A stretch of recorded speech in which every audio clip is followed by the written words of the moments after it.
What's crack-a-lackin'? Welcome in to My Mind is a Weapon Fantasy Football Show. The best place for everything fantasy football. Every episode gets you one step closer to the goal of winning your fantasy football championship. From rankings, breakouts, sleepers, best ball drafts, DFS plays. If winning is your objective, this is the place to be. Let's piece the puzzle together and get you that trophy. Here's your host, SleezBall, right here on My Mind is a Weapon Fantasy Football Show. Are you ready for some football? We're ready for some football, baby.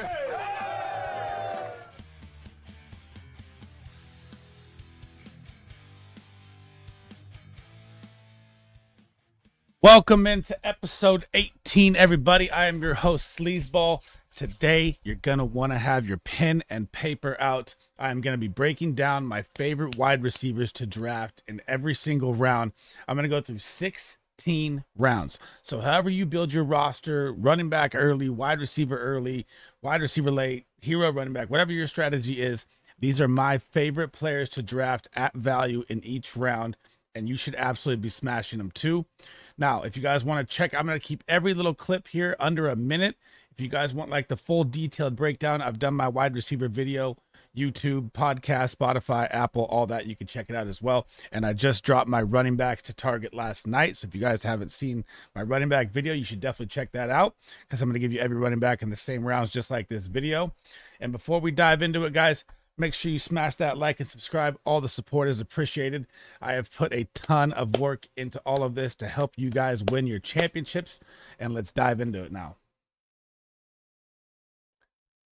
So obviously you have to have a higher pick to get Tyreek Hill, right? So I'm trying to average this out in the first round here for the players I like the best that are middle targets. And the first guy that I'm absolutely enamored with that I have as my wide receiver one in my rankings is Ja'Marr Chase.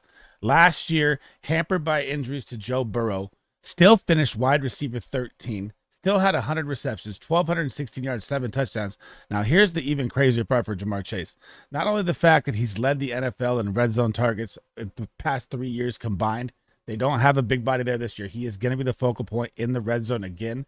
But what's even crazier is just getting this man in space. So Jake Browning, as quarterback last year, you look at the 1,216 yards, he had 516 yak yards created on his own. That's how insane this man is.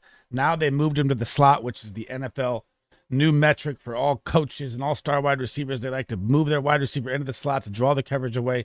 Ja'Marr Chase is going to absolutely feast this year, but it does come down to Burrow staying healthy. But I cannot stop drafting this man.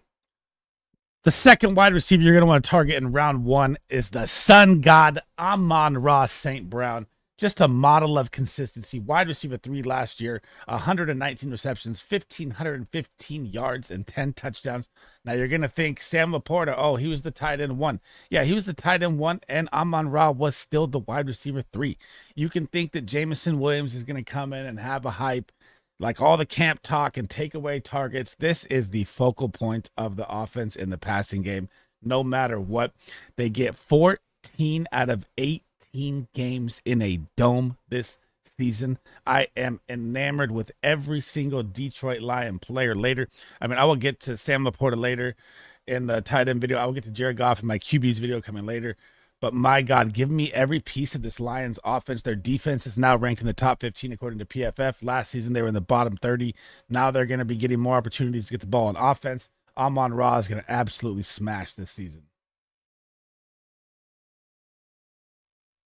Heading into round 2, the wide receiver you're going to want to target is Garrett Wilson. Now, I know he finished last year as wide receiver 32, still had 95 receptions, 1,042 yards, and only 3 touchdowns. But you want to know why he only had those numbers? Because Aaron Rodgers was gone in 60 seconds on the first play of the game, and now tore his Achilles, and now he played with Zach Wilson. Have you ever heard of a wide receiver even getting 1,000 yards with Zach Wilson? That's how good this man is. Now, it all does hinge on Aaron Rodgers staying healthy, but I still think he'll put up top 20, top 25 value if Aaron Rodgers gets hurt. They have Tyrod Taylor as a backup and Jordan out at Florida State, the rookie that's on the pup right now. all better options than Zach Wilson, in my opinion. Now, they have a top 3 offensive line, a top 5 defense. Just like I said with the Lions, their defense got better. To get them the ball back, more opportunities. This is an absolute smash play because Aaron Rodgers fed Devonte Adams like a freak. And if they can just stay healthy and get the chemistry together, this is an absolute smash pick. The second wide receiver you would want to target in round 2 is Devonte Adams.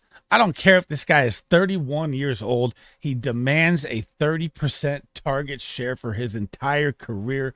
Every wide receiver that's coming in the league that plays football uses his tape for route running. This man is still going to draw doubles. He's still going to get open. And if Gardner Minshew is the quarterback, he is going to get fed like Michael Pittman got fed last year.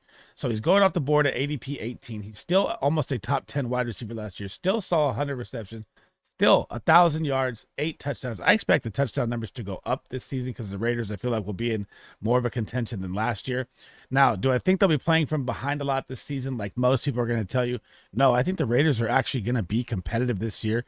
I'm not saying, maybe a bubble playoff team. If anything, they're not going to win the Super Bowl or anything like that. But I love the absolute value of Devonte Adams, and it trips me out that he falls in drafts. Heading into round 3, the wide receiver you're going to want to target is Deebo Samuel. And my goodness, if Brandon Ayuk is traded, this value is going to skyrocket. So if you're drafting now, you better be making this move now. And you have a little CMC calf strain update. Well, what if CMC gets hurt? Deebo even plays in the backfield. So currently going off the board at ADP 27, wide receiver 12 overall last year, 60 receptions, 892 yards, 7 touchdowns, got nicked up, had a little injury in the season. Otherwise, these numbers would be a lot higher. And he's always involved in the rush game and Shanahan's offense. He is the focal point of this offense, and people don't realize it. If you watch the Netflix show Receiver, they tell you right there that the Niners are 53-29 with Deebo and 8-9 without him. This man is everything to this team, and I am enamored with this pick. And it is risky. Well, I'm saying it's risky, but it's like a high risk, high reward because you're paying a lot in value for it. But if Ayuk is gone, my goodness, this man is about to explode. Changed his jersey to number 1. He's out for blood after the Super Bowl. Pick this man everywhere you can.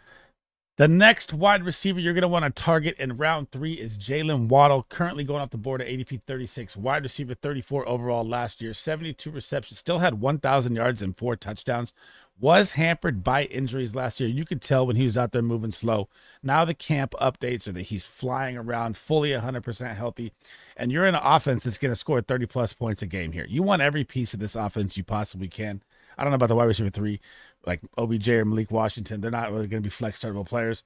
But you want Jaylen Waddle 100% because you also have the upside of Tyreek Hill is heading into age 31. You know how fast that man runs. You know that a hamstring could always go at any moment. I'm not wishing an injury on anybody. But if Tyreek Hill were to go down, Jaylen Waddle becomes an absolute smash value play.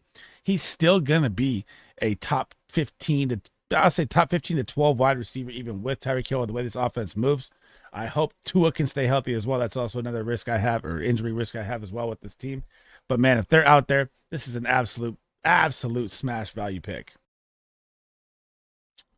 Heading into round 4, I've been preaching this all year that Cooper Kupp is going to outproduce Puka Nacua if healthy. You just got the update. I hope you've been following my content for this moment right here because I talk about this guy for hours. He just got the update that hit that the offense is going to 100% run through Cooper Kupp when he's healthy. I have been preaching this for 5 months. Last year, finished wide receiver 41, hampered by injuries to start the season. 4 weeks missed with a hamstring. Looked slow the whole year. Still dropped a 20-point game at the end that won people championships, me included. Now you have a Puka Nacua injury. He's still going to be back week 1, which is going to bump Cooper Kupp up in ADP till then. He's still going to keep going up and up and up. The fact that he's at 42 is crazy. I'm in a couple drafts right now. He's gone in the second round. This is my absolute league-winning value wide receiver that you draft. He is going to be back to his triple crown status. I'm not saying he's going to get the triple crown, but he's going to be back in the top 10 wide receivers, and he hasn't drafted like it. It's absolutely bonkers to me. The next wide receiver you're going to want to target in the 4th round, and for me, I'm even willing to move up higher on this man, is DK Declan Metcalf. Currently going off the board, ADP 39, was wide receiver 16 last year, 66 receptions, 1,154 yards, 8 touchdowns. Now, this was with a shambled Seattle Seahawks offense that lost Dave Canales last year, and he still put up top 15 numbers. Now they are bringing in Ben Grubb from Washington as the offensive coordinator. Fast-paced offense. The update is that DK is going to be on another level. They're going to use him in a Cooper Kupp-style Sean McVay role, and this value is insane to me that he is going this late. I am willing to take him almost. Let me pull up the list here. I don't want to get it wrong. So right now, I'm going to take him over DJ Moore, Mike Evans, Brandon Ayuk, Chris Olave, Nico Collins. That is how high I am on DK Metcalf right there. You should be as well. Draft this man. Heading into round 5, and this one is absolutely bonkers to me that Amari Cooper is going off the board at ADP 54. So last season finished as wide receiver 20, 72 receptions, still had 1,250 yards and 5 touchdowns. And do not forget that this was with Joe Flacco, okay? And Joe Flacco targeted Njoku 8.2 times a game, who loved his tight end more than his wide receivers. So that means Amari Cooper had a little, I'd say, step back just because of that. Was still a top 20 wide receiver. Now you get Deshaun Watson coming in, who, if you remember anything with D-Hop, he targets his wide receiver 1 like a machine. Deshaun Watson only averages 4.2 targets to the tight end. This is one of my favorite ways to build your roster. Say you go 3 running backs early or 2 running backs early, you better be smashing Amari Cooper. I'm even willing to move up about 7 to 8 spots to get Amari Cooper. That's how high I am on him this year. Top 3 offensive line, number 1 defense. They're going to get the ball back.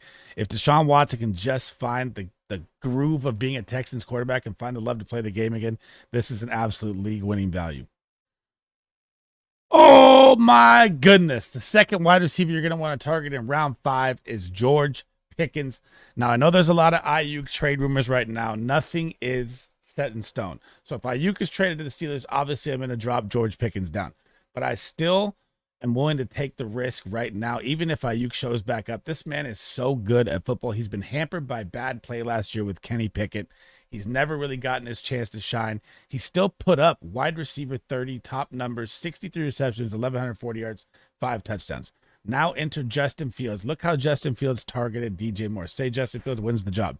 Or add Russell Wilson. Look what Russell Wilson did last year with Cortland Sutton, who got 10 touchdowns last year, and people don't even remember it.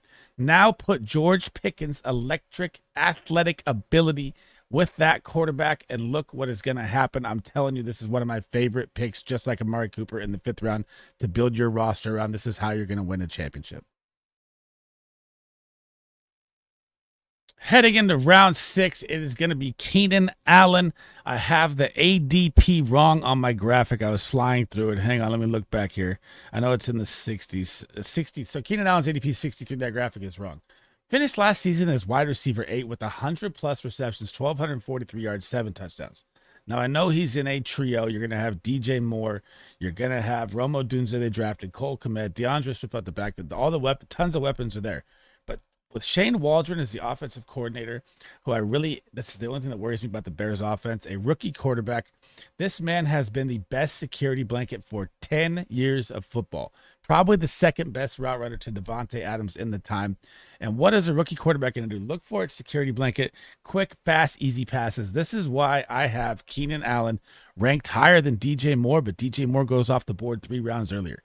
This is one of my favorite value plays. I don't care about the age. He does have injury risk that comes with him, yes, but that's part of fantasy football. High risk, high reward, baby. Draft Keenan Allen. The second wide receiver you're going to want to target in round 6 is Tank Dell, and this is my favorite value out of the trio wide receiver set of the Texans. I truly don't believe that Nico Collins' value is going to be what it is, and here's why. Last season when they were on the field together, Nico Collins and Tank Dell outproduced him in points right there.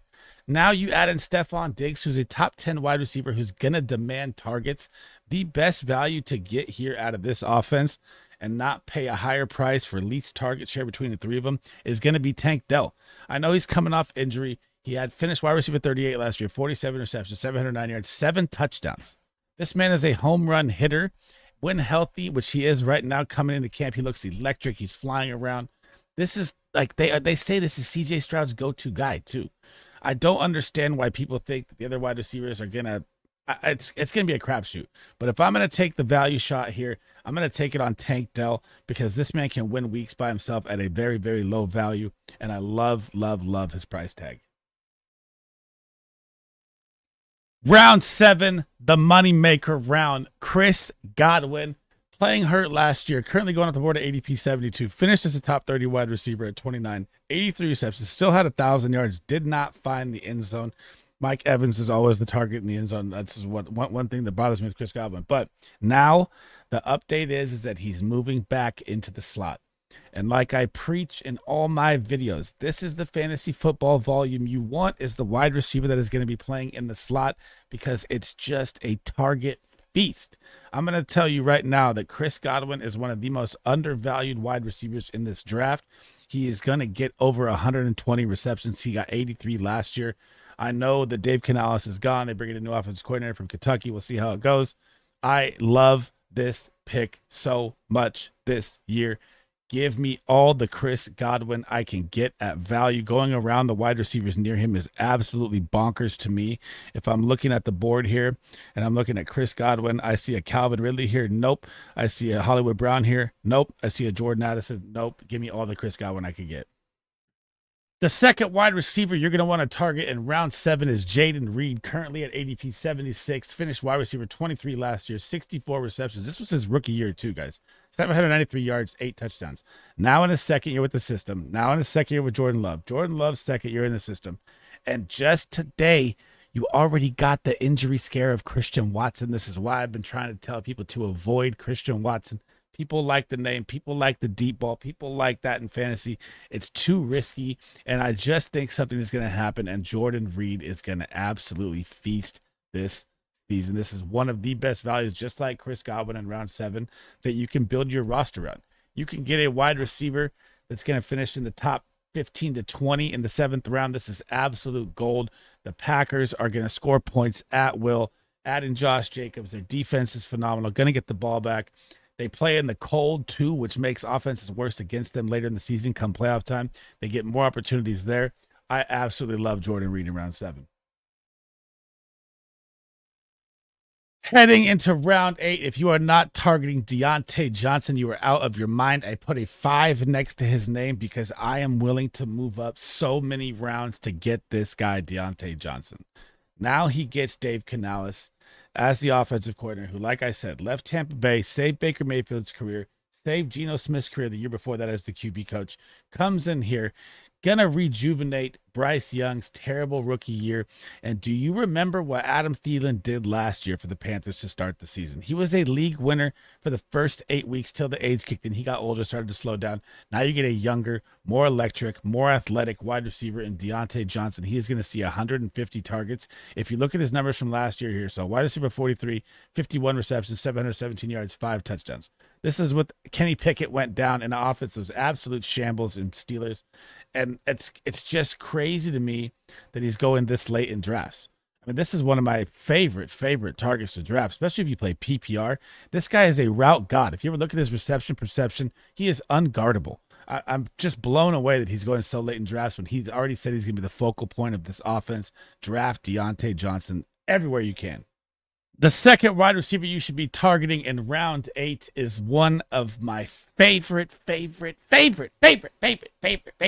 people, Ladd McConkey. I put a 7 next to his name because I'm willing to go up another round as well. Currently going off the board at ADP 98. I project him to finish in the top 25 wide receivers. His college stats last year are rough, right? 30 receptions, 470 yards, 2 touchdowns.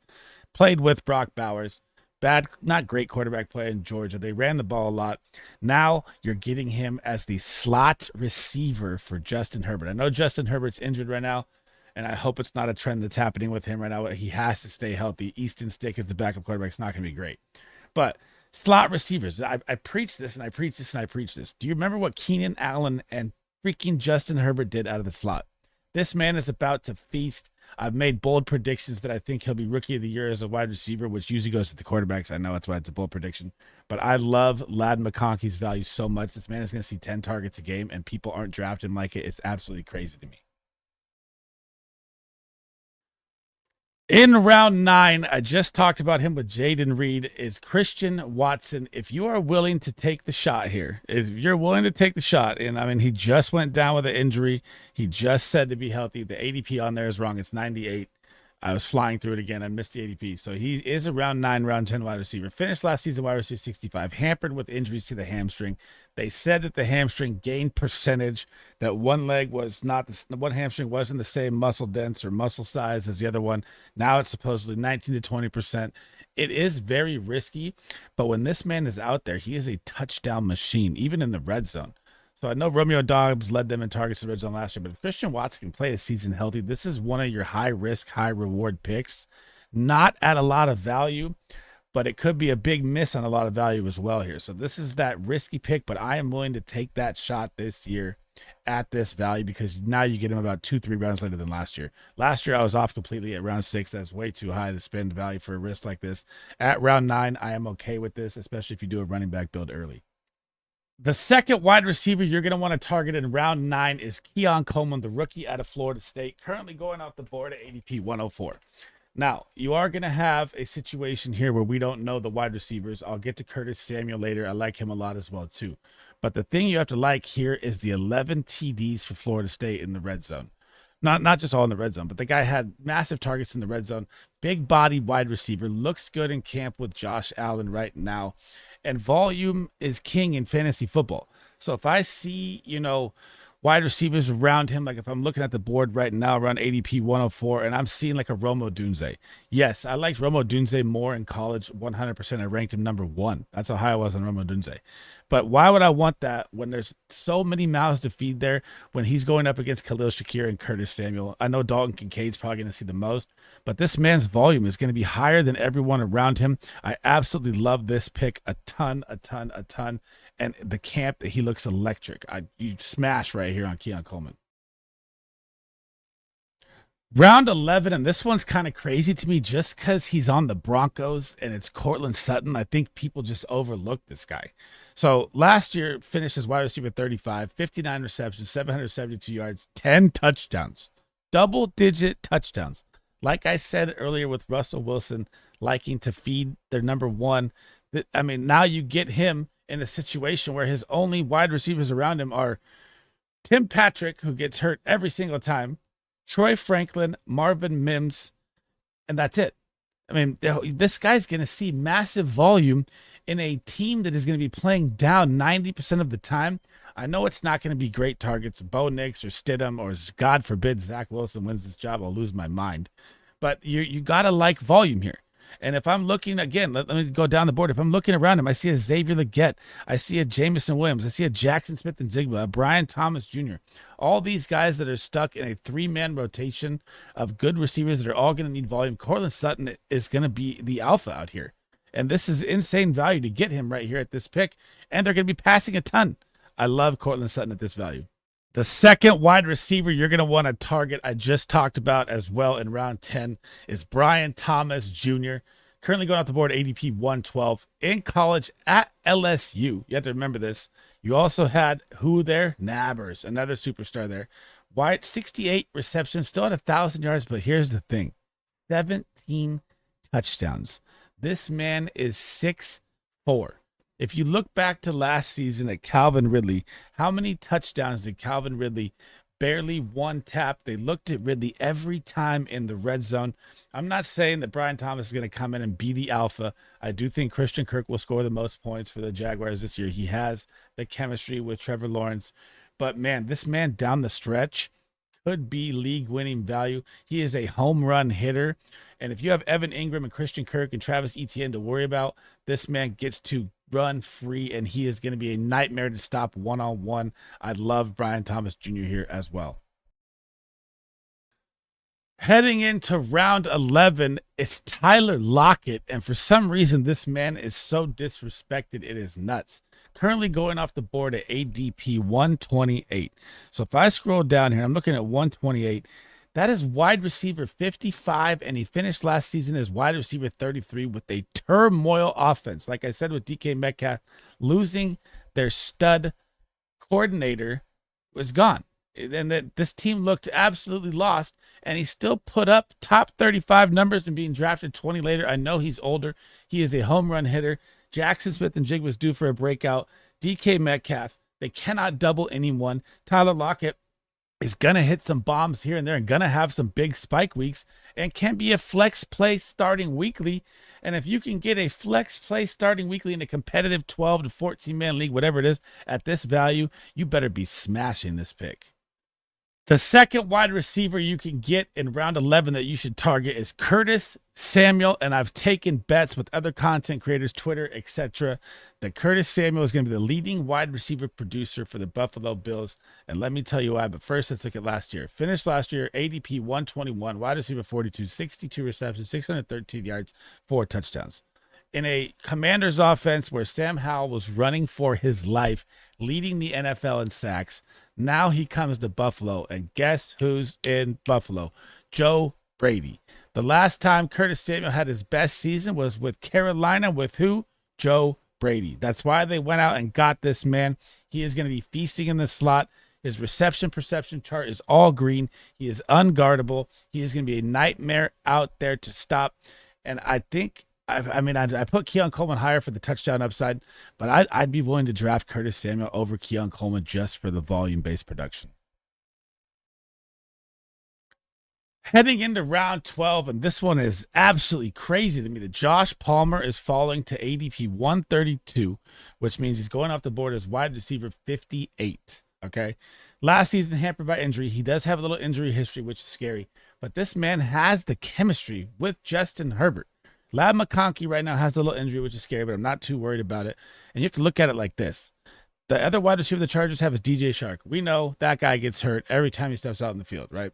Who's behind him? Quentin Johnston, who couldn't catch water if the man fell out of a goddamn boat. This guy should be drafted 10 to 15 wide receivers ahead of him, and he's not. This value is insane. Everyone thinks the Chargers are going to ground and pound the run game. You got to be winning for that to happen. I think Josh Palmer is one of the best values in round 12 that you can get to build your roster on, and he's going to be a startable weekly wide receiver. The second wide receiver you should be targeting in round 2, and I know this one is scary, it's Jerry Jeudy. I know last year, wide receiver 50, he had Steve Smith blowing him up, telling him he has no work ethic. He's not going to be a good wide receiver. He's just a guy, a jag. Now gets a crazy contract from the Cleveland Browns, going off the board at ADP 132. Finished last season as wide receiver 50, 54 receptions, 758 yards, 2 touchdowns. Knocked up by a couple injuries. But what did I talk about earlier with Deshaun Watson and Amari Cooper? This man likes to target his wide receivers. And you also have to look at that Amari Cooper is getting old, man, 30 years old. So if anything happens to him, Jerry Jeudy would become the wide receiver 1 on a team that is going to be targeted heavily by the quarterback. The value here is great. It's kind of injury hingent for me, though. But, I mean, the other wide receivers around him, I'm taking Jerry Jeudy over for sure, just based on hoping for the breakout to happen. But if anything happens to Amari, this man skyrockets. Heading into round 13, you should be targeting the route god Jahan Dodson. This is crazy. Going off the board at 148, finished wide receiver 56 last year, 49 receptions, 518 yards, 4 touchdowns. Like I talked about with Curtis Samuel, he couldn't even get open. I mean, if you look at his reception perception, like I said, he's a route god. He's all green. He's always open, right? But Sam Howell was under so much pressure, getting sacked 1 million times in 5 games. He couldn't even get the ball to him. Now you get a backfield that's Austin Eckler. They have Jaden Daniels in the draft. And what does Jaden Daniels bring to this offense? Oh, mobility. He's going to be able to get outside the pocket, create plays. And what happens when you create plays with wide receivers that are always wide open like Jahan Dodson? This is going to be a breakout year for Jahan Dodson. The offense is going to be top 5 pace. They're going to be playing in shootout games, so the defense is not very good. You have to like all these metrics when drafting him, and I love this pick right here. The second player you should target still here in round 13. I know he just got hurt. Looks like he's going to be out for a month, which hurts. But still, the value's going to fall on him, right? Because this is how fantasy football works. Social media freaks people out. He's going to drop in value. He'll still be out there week 1 or week 2. You can snag Josh Downs, who is lighting up camp right now like he's the #1 target is what they're talking about. I know it's going to hurt him right now in value, yes. Going off the board at 144 currently.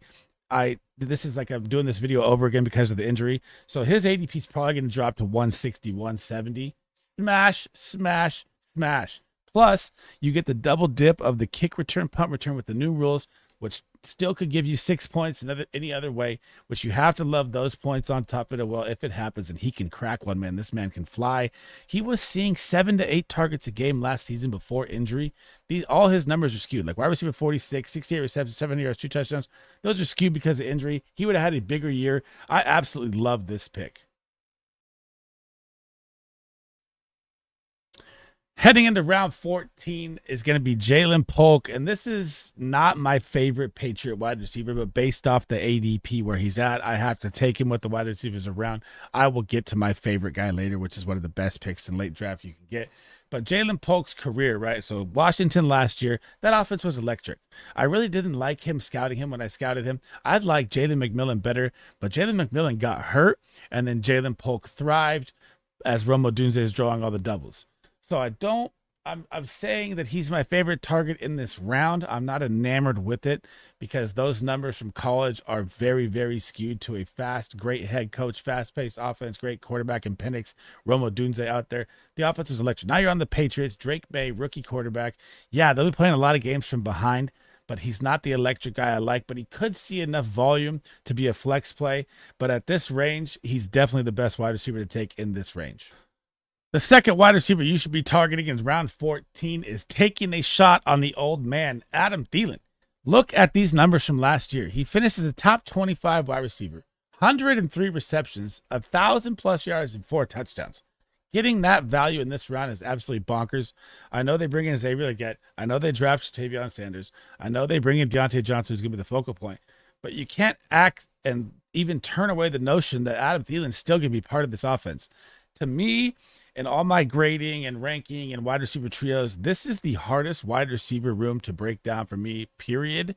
I mean, over the 4 Packers, over the Bears, over the Texans. This one's going to be very weird to me. I mean, Adam Thielen could very well be the focal point target coming out early.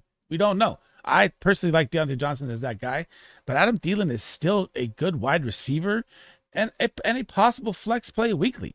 But it's super hard for me to break down this room. But at this value, you have to be taking Adam Thielen in this round. Heading into round 15, the guy I've been talking about all damn year is Davian Wicks. And I firmly believe that he is the most talented wide receiver in a Green Bay very, very, very crowded room. He is the only true alpha wide receiver they have, to me, by the eye test, scouting tape, watching him play. And look how he grew last year. So, finished wide receiver 57, 39 receptions, 581 yards, 4 touchdowns. Now, very limited work. But if you look at the work that he got, the limited time he had snaps, when he got over 60% snaps, he was an 18-point average per game wide receiver. Those numbers are immaculate. Then you look at the playoff game. Who did Jordan Love trust in the playoff game? Davian Wicks. Yes. Did they have a lot of injuries? Yes. Is Christian Watson on their team? Yes. Is he always the biggest injury scare? Yes. Did he just go down on Twitter today and freak everyone out? Yes. If anything happens to Christian Watson, which is very, very high percentage chance of, Davian Wicks is going to be the guy, and he may end up being the guy anyways. If you're looking at camp, he looks electric. I love this pick. Dynasty, redraft, best ball, whatever it is, give me all the Wicks I can get. The second wide receiver you should be targeting in round 15 is the speedster Marvin MMs. Now, Marvin MMs last year didn't get a lot of opportunities. Sean Payton has already said in his coaching press conferences that they didn't use Marvin MMs right last year. Now he is going to get the chance. And if you remember watching this guy at Oklahoma, he was spectacular. Now, if he gets the chance and he actually can overtake Cortland Sutton and you could get this value this late, like I said, the Denver Broncos are going to be playing from behind 90% of the time. They're probably going to win 4 or 5 games, which means about, week trade deadline comes around, they're going to be looking to trade away Cortland Sutton to see what they have in their young guys and try and get value to build for next year. You could legit be getting the wide receiver 1 on the Broncos in round 15, who also is going to have the double dip, like I said, with Josh Downs of kick return, punt return. This man can fly. If that happens, this value is nuts to me. If you can get him this late, you should be smashing this pick all day. Heading into round 16, you're going to think there's no value to be had, but these are two of my favorite late round picks, and their ADP is so far down the board that I have to put them in round 16. I actually like them higher than some of the other rounds I did, but just for video purposes, to follow the rules, I'm putting them here. Wale Robinson. ADP 203, you get him for free. The Giants, yes, you're going to see Malik Nabber be the electric wide receiver that's out there. Neighbors, however you say his name, whatever it is. Now, I've made a bold prediction this year. If you watch any of the camp, anything that's going on, you're going to see all the Neighbors highlights. Yeah, I get that. Wale Robinson is a slot monster. And I'm calling a bold prediction right now that he is going to have more receptions than Malik Nabers this year if he can stay healthy. He has been hampered by injuries for the past 2 years. But if he can stay out there on the field, he is going to be a nightmare to stop in the slot. And the Giants are going to be playing from behind, like I said, with the Broncos. They're not going to be that competitive. They probably win 6-7 games this year.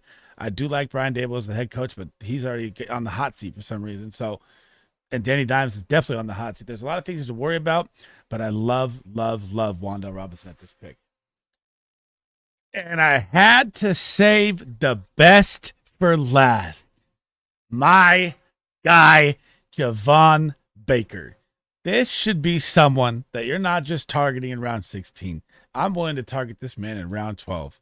Why?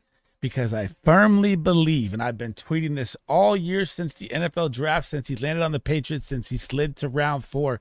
This man is the best man beater 1v1 wide receiver in football. I cannot believe he fell this far in the draft. You are now seeing it in camp.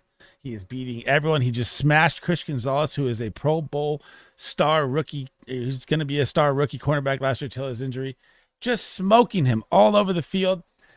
And you don't have a true alpha here. You have DeMario Douglas, gadget guy. You have Jalen Polk, possession receiver. This is your electric playmaker that I've been calling all year that is going to be the Patriots' #1 wide receiver. I firmly believe this. And if you have a keeper league or you have dynasty or best ball or redraft late, whatever it is, go get my guy, Javon Baker. He has a chip on his shoulder since being transferred from Bama to UNC to UCF. The man's work ethic is through the roof. I promise you to go watch any tape, any film, whatever it is. You can find 15 to 20 highlight Julio Jones Megatron catches with this guy, and no one even is paying attention to this. This is one of my freaking favorite picks in the draft this year. Make sure you get Javon Baker. That is it for episode 18, guys. Wide receivers to target in every single round. Thank you guys for rocking with me. Thanks for listening to me, whether it was on Apple, Spotify, YouTube. All the support has been immaculate. I am just trying to put out the best content to help you guys win a championship. And as always, guys, make sure you smash that like and subscribe. My next video will be quarterbacks to target each round. Then I will do tight ends, and then I'll hop into some different stuff down the road here. And we're 29 days away from kickoff, man. If you're not in my YouTube channel yet, make sure you are. I'm going to be helping with rosters. You can pull it up on Discord. I have a whiteboard I'm going to pull up, trades to be made, everything you can. I'm here to help you guys be better at fantasy football as I try to make myself better too in every single way. And thank you guys for rocking with me today. SleezBall out.